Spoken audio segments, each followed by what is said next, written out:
Hello दोस्तों, सलाम, नमस्ते, सत श्री अकाल एंड गुड मॉर्निंग। आज मैं आप लोगों के सामने गोवा में होने वाले कुछ स्कैम्स की जानकारी रखना चाहूंगा। दोस्तों, अगर आप गोवा जाने की प्लानिंग बना रहे हैं, आपने कभी भी सोचा हो कि मुझे फ्यूचर में भी गोवा जाना है, तो आपको गोवा में होने वाले स्कैम्स की जानकारियां भी नहीं चाहिए।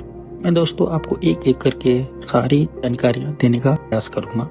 आपके साथ सबसे पहला स्कैम होटल में हो सकता है। अगर आप गोवा जा रहे हैं और होटल बुक करने तो वहाँ पे भी आपके साथ स्कैम हो सकता है और यहाँ पे ये स्कैम की शुरुआत होती है। उसके बाद अगर आप किसी भी तरीका का एक्टिविटी करना चाहते हैं, लाइक पैराग्लाइडिंग, लाइक स्कूबा, किसी भी तरीका का एक्टिविटी करना चाहते हैं तो वहाँ पे भी आपके साथ स्कैम हो सकता है। दोस्तों, स्कैम छोटा हो या बड़ा हो, मैं सारे स्कैम्स को लोगों के साथ शेयर करने का ट्राई करूंगा। दोस्तों, तीसरा स्कैम आपके साथ हो सकता है। अगर आप गोवा जा रहे हैं और आप कार या स्कूटी रेंट पे लेते हैं तो वहाँ पे भी आपके साथ स्कैम हो सकता है। मैं आपको बाद में पूरी तरीका से बताऊंगा कि यह स्कैम किस तरीका से होता है। उसके बाद दोस्तों, अगर आप रेस्टोरेंट में या बार में बैठते हैं, वहाँ पे भी आपके साथ स्कैम हो सकता है। नाइट क्लब में तो सबसे ज्यादा होता है। इवन आप मसाज सेंटर में जाते हैं, वहाँ पे बड़े स्कैम हो सकते हैं आपके साथ। इवन छोटे स्कैम लाइक टैटू में भी होता है और एक last scam like lottery scam, ये तो आपके साथ हो ही सकता है। इन सारे स्कैमों की जानकारियां आपको होनी चाहिए।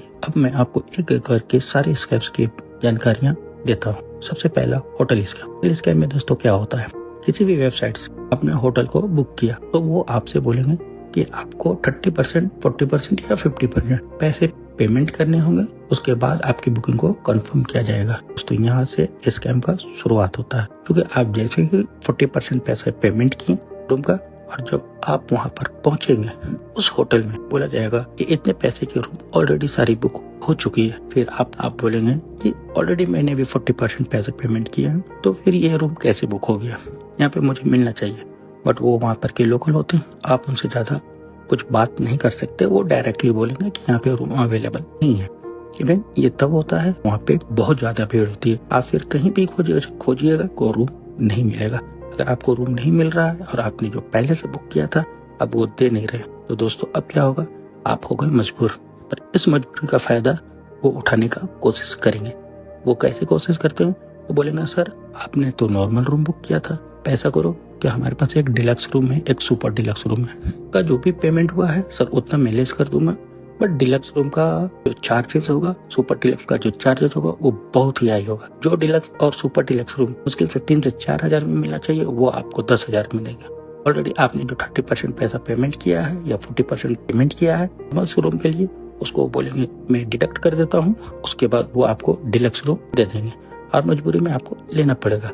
तो दोस्तों, आपके साथ हो गया पहला स्कैम। होटल स्कैम के बाद आती है एक्टिविटी स्कैम। एक्टिविटी स्कैम जैसे कि अगर आप स्कूबा डाइविंग करना चाहते हैं या पैरासेलिंग करना चाहते हैं या बोट की सवारी करना चाहते हैं, आप किसी भी तरीका की एक्टिविटी करना चाहते हैं, तो वहाँ पे भी आपके साथ स्कैम हो सकता है। और मोस्टली यह स्कैम सभी के साथ होता है। वो कैसे होता है, देखो दोस्तों, स्कैम छोटा हो या बड़ा, स्कैम होता है। अगर आप एक्टिविटी करने जा रहे हैं और आप एक्टिविटी ओनर के पास पहुंचते हैं तो इनिशियल में ही वो आपसे 3 से 4,000 रुपीज का डिमांड करेंगे, जो आपको बहुत जेन्युइन लगेगा। और वो जो भी आपको दिखाएंगे, लाइक कुछ फोटोज दिखाएंगे, कुछ वीडियोस दिखाएंगे जो आपको बहुत ही अट्रैक्टिव लगता है, बट वो उतना होता नहीं है। मैं आपको कुछ एग्जांपल देता हूँ। अगर आप पैरासेलिंग के लिए जाते हैं, उसमें क्या होता है, वो पैरासेलिंग मात्र आपको 15 सेकंड के लिए ऊपर ले जाते हैं और 15 सेकंड के बाद ही वो आपको ऊपर से नीचे लेकर आ जाएंगे, जबकि आपने इस एक्टिविटी के लिए ऑलरेडी 3 to 4,000 रुपीज पेमेंट किया है। अब आप कुछ इस पे अगेंस्ट में बोलिएगा तो वो बोलेंगे कि कुछ एक्स्ट्रा पैसा दो, मैं आपको वापस से ऊपर भेज दूंगा। आपको फिर से एक्स्ट्रा पैसा वहाँ पे पेमेंट करना होगा और उसके बाद वो आपको वापस वहाँ पे फिर से भेजेंगे। इसी तरीके से अगर आप स्कूबा डाइविंग करना चाहते हैं तो स्कूबा डाइविंग में वो वीडियोस में और फोटोज में जितना क्लीन वाटर दिखाते हैं उतना क्लीन वाटर होता नहीं है। अगर आप स्कूबा डाइविंग कर रहे हैं तो आपको उतना सब कुछ साफ साफ दिखेगा नहीं। और दूसरी बात ये रही कि यहाँ भी सेम सिचुएशन, अगर 15 सेकंड के लिए आपको ले जाके स्कूबा डाइविंग कराए तो 15 सेकंड में आप क्या देख पाइएगा। अगेन आपके मन में होगा थोड़ा ज्यादा देर तक रहता तो बेहतर होता। फिर वो आपसे यहाँ पे भी एक्स्ट्रा पैसा मांगेंगे। पहले आपने पैरासेलिंग में पैसा एक्स्ट्रा दिया, फिर अब आप स्कूबा डाइविंग में भी दे रहे हैं। सेम इसी तरीके का चीज है, जेट स्केटिंग में भी होता है, सेम थिंग बोट सेलिंग में भी होता है। आप पैकेज लीजिए या एक एक करके एक्टिविटीज कीजिए, किसी भी तरीका से जाइए, वो आपसे हर एक एक्टिविटीज पे एक्स्ट्रा पैसा लेकर ही रहेंगे। अदरवाइज वो आपको 3 सेकंड का ही सर्विस देने वाले हैं पर्टिकुलर एक्टिविटी के लिए। अब मैं नेक्स्ट आपको बताने जा रहा हूँ, अगर आप रेंटल बाइक या कार लेने जा रहे हैं तो उस समय आप उन्हें 5000 के अराउंड में डिपॉजिट करना पड़ता है, और जब आप अपना ट्रिप कंप्लीट करने के बाद उनको वो व्हीकल वापस करने आइएगा, उस टाइम पे वो बोलेंगे कि मेरे बाइक में या कार में स्क्रैच आ गया है, डेंट हो गया है या एक्सीडेंट हो गया है। तो उस समय वो आपका डिपॉजिट मनी रख लेंगे, और वो आपसे हो सकता है कि कुछ और पैसा भी लेने का कोशिश करें, और समटाइम आपको पैसे देने भी पड़ते हैं। तो दोस्तों, इसके लिए लोग क्या बोलते हैं कि जब भी आप गाड़ी ले रहे हैं रेंट पे, आप उसका फुल वीडियो बना लीजिए। दोस्तों, आई थिंक ये पॉसिबल नहीं है कि मैं उसका 360 डिग्री का वीडियो बना सकूं, बट ठीक है, मैं चारों तरफ से उसका वीडियो बना लूंगा, या मैं चारों तरफ से उसका फोटो ले लूंगा। यहाँ पे मैं बच जाऊंगा। अगर वो पहले से डेंट किया हुआ होगा या पहले से स्क्रैचेस होंगे तो फिर मैं वो वीडियोस या फोटोज को दिखा सकता हूँ। बट गोवा में एक बड़ा स्कैम चला हुआ है। वो क्या स्कैम है वो मैं आपको भी बताने जा रहा हूँ। देखिए, पहले तो आपको वो कार या बाइक आपको दे देंगे। कार या बाइक देने के बाद आप उसको लेकर चले जाइएगा। इवन वो भी बोलेंगे कि ठीक है, आप इसका पूरा वीडियो बना लीजिए। आपने वीडियो बनाया कार लेने से पहले, फिर उसके बाद आप लेकर चलेंगे। कुछ देर के बाद बाइक वाला आएगा और आपके बाइक में धक्का मार देगा, और वो बाइक देखने में ही आपको लगेगा कि बहुत जर्जर किस्म का बहुत पुराना बाइक है जिस बाइक ने आपको धक्का मारा। अब उस बाइक से चूंकि आपके बाइक में धक्का लग गया, अब वहाँ पे डेंट हो गया, डेंट हो जाता है या फिर वहाँ पे स्क्रैचेज आ गए। अब होगा क्या कि आपसे वहाँ पे उसको थोड़ा सा झगड़ा होगा, आप भी उसको कुछ बोलिएगा, वो भी आपको कुछ बोलिएगा, और हो सकता है कि आप भी चले जाएं और वो भी चले जाएं। लेकिन दोस्तों, होगा क्या कि जिस टाइम आप इसको रिटर्न करने के लिए आइएगा तो ये बोलेंगे कि मेरे व्हीकल में यहाँ पे डेंट हो गया है या फिर स्क्रैच आ गए। आपको वो डिपॉजिट मनी ये वापस नहीं करने वाले हैं, या अगर डेंट थोड़ा ज्यादा पड़ गया है तो हो सकता है आपसे ये एक्स्ट्रा पैसा भी ले लेंगे। ये बताते मुझे बहुत दुख हो रहा है कि वो जो बाइक से अगर आपका टक्कर हुआ था, वो बाइक इन्हीं के द्वारा भेजा गया था, और ये इसी स्कैम के लिए ही भेजा गया था। इसलिए मैं दोस्तों कहता हूँ कि कार या बाइक अगर आप ले रहे हैं रेंट पे, तो वहाँ पे भी आपके साथ स्कैम हो सकता है। अब मैं आप लोगों को बताने जा रहा हूँ रेस्टोरेंट एंड बार के बारे में। जैसा कि आप वीडियो में देख सकते हैं, ये सारे रेस्टोरेंट और बार के सेटअप या मैनेजमेंट बीच पे ही है। यदि आप बीच पे जाते हैं और आपको अगर रेस्टोरेंट एंड बार का मजा बीच पे लेना है तो आप ले सकते हैं। सिंपली आप वहाँ पे किसी भी एक जगह को चूज कर सकते हैं, किसी भी एक चेयर को आप ले सकते हैं, और ग्रुप ऑफ चेयर को आप ले सकते हैं, और आप लोग वहाँ पे बैठ सकते हैं। और बैठकर आप लोग स्नैक्स फूड, आपको जो भी ऑर्डर करना है वो आपको वहाँ पे इजीली अवेलेबल हो जाएगा। ये बात अलग है कि आपको उसके लिए भारी कीमत चुकानी पड़ेगी। भारी कीमत मैं इसलिए बोल रहा हूँ कि सेम चीज अगर आप गोवा के ही किसी दूसरे प्लेस में लीजिएगा तो उसके कंपैरिजन में इसका जो रेट होता है वो बहुत ज्यादा होता है। लेकिन दोस्तों, यह कोई स्कैम नहीं है, महंगा होता है। स्कैम होता है किनके साथ? फिर स्कैम उनके साथ होता है ड्रिंक्स करते हैं। मैक्सिमम स्कैम उन्हीं लोग के साथ होता है। वहाँ पे क्योंकि वो बार एंड रेस्टोरेंट का सेटअप है, अगर आप ड्रिंक्स करना चाहते हैं तो वो वहाँ पे सारे टाइप्स के ड्रिंक्स अवेलेबल करवाते हैं। नहीं, किसी भी तरीका का ड्रिंक्स को ऑर्डर कर दिया और वो आपको लाकर सर्व कर देंगे। जब आप एक बार ड्रिंक्स कर लोगे तो आप थोड़े बहुत हैंग हो जाओगे, और अगर आपने जरूरत से ज्यादा ड्रिंक्स कर लिया तो आप बहुत ज्यादा हैंग हो सकते हो। तो इन बिटवीन दोस्तों होता क्या है कि अगर आपने ड्रिंक कर लिया और ड्रिंक करने के बाद अगर लोग वॉशरूम या किसी से फोन पे बात करने के लिए कहीं थोड़े साइड जगह पे चले जाते हैं, इस टाइम पे वो क्या करेंगे कि हो सकता है कि आप जिस चेयर पे बैठे वो चेयर चेंज कर देंगे और वहाँ पे कोई टूटा हुआ चेयर लगा देंगे। उसके बाद जब आप आकर बैठते हैं तो वो टूट जाता है। अगर वो टूट गया, वो फिर उसके लिए आपसे भारी रकम वसूलने का ट्राई करेंगे। लाइक एक चेयर जो टूटा 700 से 800 का होना चाहिए, बट वो आपसे मांगेंगे 5000 रुपीज, पर आपको वो पेमेंट करना पड़ेगा। या आप उनसे बहस करते हैं तो आपको ये याद रखना है कि आप हैंगअप हो, ड्रिंक कर चुके हो। वो लोग पुलिस को बुला लेंगे और वो लोग वहाँ पे लोकल पीपल्स को बुला लेंगे, जिससे कि आपको और भी ज्यादा नुकसान झेलना पड़ सकता है। इसलिए सिंपली आपको 4 या 5000 रुपया का वहाँ पे पेमेंट करना होगा।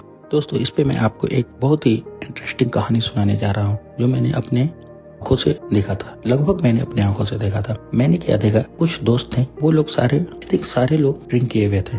वो लोग जब आए तो वो देख रहे हैं कि चेयर टूटा हुआ है। चेयर टूटा हुआ है तो सर्व करने वाले जो लोग होते हैं वो उससे पैसे की डिमांड कर रहे थे। एक्चुअली हम लोग वहाँ पे जब पहुंचे तब तक चेयर टूटा हुआ था और वो पैसे की डिमांड कर रहे थे।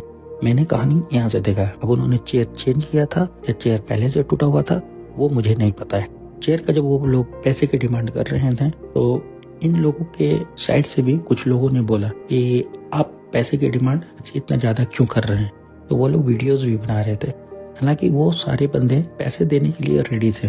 वो बोले कि ठीक है पैसा ले लेना बिल में या बिल के टाइम पे पैसा ले लेना। उसके बावजूद भी वो लोग वीडियोस बना रहे थे। कुछ लोगों ने इसका विरोध भी किया कि आप इसका वीडियोस क्यों बना रहे जब आपको ये पैसा दे ही रहा है। जब पैसा अगर नहीं देता हो सकता है कि आप इसका वीडियोस बना सकते थे, आप पुलिस को दिखा सकते थे या कुछ भी कर सकते हैं। जब ये दे रहे हैं पैसा तो आप इसकी वीडियोस क्यों बना रहे हो। ये सब दोस्तों मैंने अपनी आंखों से देखा है। उसके बाद जब ये बंदे पैसे देने के लिए रेडी हो गए और कुछ लोग इनके साइड से इनके पक्ष में बोलने लगे तो वो लोग बोले कि ओके ठीक है मैं बिल लाता हूँ और इसके पैसे ऐड करके ले लूंगा। आई थिंक उससे कुछ 4 या 5,000 रुपीज उस चेयर के नाम पे और कुछ बॉटल्स के नाम पे ले लिए थे। अब इसके बाद क्या होता है, बंदे लोग चूंकि पैसे दे दिए तो वो लोग समझ गए कि इनके पास पैसे हैं। उससे भी एक बड़ा स्कैम शायद उनके साथ होने जा रहा था। इन बंदों के पास फिर कुछ लड़कियां आ गई, कुछ गर्ल्स आ गई। वो बंदों को लाने की ट्राई कर रही थी पर बंदे आई थिंक गर्ल्स में इंटरेस्टेड नहीं थे, इसलिए वो नहीं फंसे। आई थिंक ड्रिंक करने के बाद हैंग थे। अगर वो इस चक्कर में पड़ते वो बड़े स्कैम में फंसने वाले थे। बट दोस्तों गर्ल्स के चक्कर में पड़े नहीं, वो यहाँ पे बच गए। उनका 4 या 5,000 का चूना लगा और उन्हें वो पैसा पेमेंट करना पड़ा। तो इस तरह का गोवा में ये नॉर्मल है। तो दोस्तों याद रखो कि आप गोवा में जा रहे हैं, चिल करने के लिए जा रहे हैं, मस्ती करने के लिए जा रहे हैं, मजे करने के लिए जा रहे हैं तो आप गलत चीजों से, गलत लोगों से दूर रहो, नहीं तो आपके साथ बहुत बड़ा स्कैम हो सकता है। अभी तक तो मैंने सिर्फ 2,000, 4,000, 5,000, 10,000 का स्कैम बताया है। यहाँ पे लाखों का भी आपके साथ स्कैम हो सकता है। अब मैं आप लोगों के साथ नाइट क्लब स्कैम की जानकारियों को शेयर करता हूँ। नाइट क्लब स्कैम होता कैसे है दोस्तों, देखो कुछ लोगों के मन में होता है कि अगर हम गोवा जा रहे हैं तो वहाँ पे लड़कियां होंगी, बट दोस्तों ऐसा कुछ भी नहीं। और अगर ऐसा कुछ होता है तो समझिए कि वहाँ पे सीधा स्कैम होने वाला है। ये मोस्टली जो बैचलर हैं और 3-4 के ग्रुप में अगर गोवा पहुंचे हैं तो उनके साथ ऐसा हो जाता है। वहाँ पे क्या होता है कि अगर 3-4 लड़के जा रहे हैं तो वहाँ सडनली एक स्कूटी वाला आएगा और रुकेगा और वो आपसे कुछ बातें करेगा और बोलेगा कि सर आप लोगों को अगर लड़कियां चाहिए जो आपके साथ बीच में जाएंगी, आपके साथ टाइम स्पेंड करेंगी, पार्टी करेंगी, एंजॉय करेंगी, डांस करेंगी, इसके लिए अगर आपको लड़कियां चाहिए तो वो मिल जाएंगी। अगर वहाँ पे आपने वो हाँ बोल दिया कि मैं उन्होंने जैसा बोला है उस तरीका की लड़कियां वो आपके पास भेज देंगे। लेकिन दोस्तों यहाँ से स्कैम शुरू होता है। अब आपके साथ वो लड़कियां आ गई, अगर आप उनके साथ, हो सकता है कि वो आपके साथ कुछ टाइम स्पेंड बीच पे कर ले, बट आफ्टर डेट वो आपसे बोलेंगे कि क्लब, नाइट क्लब जाना है। अब आप नाइट क्लब उनके साथ जैसे ही जाते हैं तो नाइट क्लब के एंट्री गेट पे आपको 15 से 20,000 रुपए का पेमेंट करना पड़ता है। आपको कैश काउंटर पे सबसे पहले 15 से 20,000 का पेमेंट करना पड़ता है, जो रीइंबर्स टाइप का चीज है। रीइंबर्स मैं क्यों बोल रहा हूँ मैं बताता हूँ। वो आपको उसके बदले में कूपन देंगे। उस कूपन से आप नाइट क्लब के अंदर में किसी भी तरीका का स्नैक्स, फूड्स और ड्रिंक्स ले सकते हैं। आप लोगों को भी लगेगा कि चलो मैंने 15 से 20,000 पेमेंट किया तो उसके बदले में मुझे अंदर में इसका सामान मिल जा रहा है, ये रीइंबर्स्ड हो जाएगा। बट आप लोग जैसे ही नाइट क्लब के अंदर एंट्री करते हैं उन लड़कियों के साथ में, तो वहाँ पे होता क्या है कि लड़कियों के पसंद की कोई भी वहाँ पे ड्रिंक या चीज अवेलेबल नहीं है उस कूपन कोड में। तो वो लोग क्या करती हैं कि वो लोग अलग से ही 3-4-5 ड्रिंक मंगा लेंगी और आप वहाँ पे कोई कुछ बोल नहीं पाइएगा क्योंकि वो आप ही के साथ आएंगे। अब इसके बाद क्या होगा, आपके टेबल पे ड्रिंक्स, फूड सर्व होने शुरू हो जाएंगे और टाइम गुजरता जाएगा। बट जब लास्ट में जब बिल आएगा तो उसको देखकर आपके होश उड़ जाएंगे। दोस्तों वो कोई बिल 10-20 हजार के नहीं आएंगे, वो बिल लाख रुपया तक के आते हैं और कभी कभी लाख रुपए से ज्यादा का बिल रहता है और आपको वो पेमेंट करना पड़ेगा। इवन जो लड़कियां आपके साथ आएंगी वो भी आपको बोलेंगी कि पेमेंट कर दो, इन लोग से बहस करना ठीक नहीं है। वो लड़कियां, आपको जरूर लगेगा कि वो आपके साइड से या आपके लिए बोल रही हैं, बट एक्चुअल में होता क्या है कि वो लड़कियां उस क्लब से मिली हुई होती हैं। इवन जो वो बंदा आपको स्कूटी से अचानक आकर रुका था और बोला था, वो लड़का, ये लड़की और ये क्लब, ये सभी आपस में मिले में है। और अब आपका चूंकि बिल 1 लाख रुपया के आसपास बन चुका है तो ये आपको पेमेंट करना पड़ेगा। अगर आप पेमेंट नहीं करिएगा तो वो आपको कमरे में बंद कर देंगे, हो सकता है आपके साथ मारपीट भी करें और वो आपके साथ कुछ भी कर सकते हैं। तो एनी हाउ कहीं से भी आपको पेमेंट करना पड़ेगा और आपके साथ एक बड़ा स्कैम हो चुका है। तो इस तरीके की चीजों से दोस्तों बचना पड़ेगा। अगर आप गोवा जा रहे हैं, चिल करने के लिए जा रहे हैं, मस्ती करने के लिए जा रहे हैं, ये एक टूरिस्ट प्लेस है, आप इसको एज ए टूरिस्ट प्लेस ही लीजिए, घूमिए, एंजॉय कीजिए। बहुत सारे बीचेस हैं, बहुत सारे नेचर्स हैं वहाँ पे, आप सब चीज का एंजॉय ले सकते हैं। लेकिन इन सारी चीजों से आप दूर रहिए तो आप खुद को भी बचा सकते हैं और अपने पैसे को भी बचा सकते हैं। अभी इसके बाद आता है कुछ छोटे मोटे स्कैम, टैटू स्कैम। कुछ लोगों को टैटू बनवाना पसंद होता है। अगर एक्चुअली वहाँ पे रोड साइड में लोग टैटू बनाते हैं। अगर आप वहाँ पे चलेंगे और आप पूछेंगे कि ये टैटू कितने बनेंगे, तो वो अराउंड आपको 30 से 40 रुपीज़ बोलेंगे। आप भी बोलिएगा कि ये 30-40 रुपीज़ का टैटू मुझे भी बना दो। जैसे ही आप एक बार टैटू बनवा लीजिएगा तो उसके बाद वो 3 से 4,000 रुपीज़ का डिमांड करेंगे। जब आप बोलिएगा कि आपने तो 30 से 40 रुपीज़ बोला था, 3,000 कैसे हो गए, तब वो बोलेंगे कि पर mm या पर इंच का बात था, ये इतनी बड़ी मैंने टैटू बना दी है तो इसके 3,000 हो गए। तो आपको दोस्तों वहाँ पे छोटा स्कैम हुआ, लेकिन आपके साथ स्कैम हो गए और आपको पैसा पेमेंट करना पड़ेगा। एक और स्कैम है लॉटरी स्कैम, जो मोस्टली हर टूरिस्ट प्लेस पे होता है। जैसे मैं एक एग्जांपल देता हूँ। हम लोग कार के पार्किंग में गए, कार मैंने पार्क किया। कार पार्क करके जब मैं बाहर निकल रहा हूँ, यहाँ पे एक बंदा खड़ा, सर आपने यहाँ पे कार पार्किंग किया, इसके लिए आपको ये एक लॉटरी मिलता है, आप इसको स्क्रैच करके देखिए, इसमें आपको क्या इनाम मिल रहा है। आप जैसे ही स्क्रैच आप करेंगे तो आपको किसी रिजॉर्ट का, किसी फार्म हाउस का, किसी विलास का आपको वहाँ पे कूपन मिलेगा कि आपको 40% या 50% का डिस्काउंट है। वो लोग आपको बोलेंगे कि आप वहाँ पे चल जाइए स्टे करने के लिए और आपको इतना % का डिस्काउंट हो जाएगा। बट दोस्तों याद रखिए, आप वहाँ पे जाइएगा, कोई डिस्काउंट नहीं होगा और कुछ भी नहीं होगा, उल्टे आप फंस जाइएगा। तो इस तरीका के स्कैम से, इस तरीका के लॉटरी से भी आपको वहाँ पे बचना है। दोस्तों अगर मेरा ये वीडियो इन्फॉर्मेटिव लगा है तो please like, share and comment. और अगर दोस्तों आप लोग किसी के साथ भी ऐसा स्कैम हुआ है तो प्लीज़ कमेंट में ज़रूर बताइएगा। थैंक यू, धन्यवाद।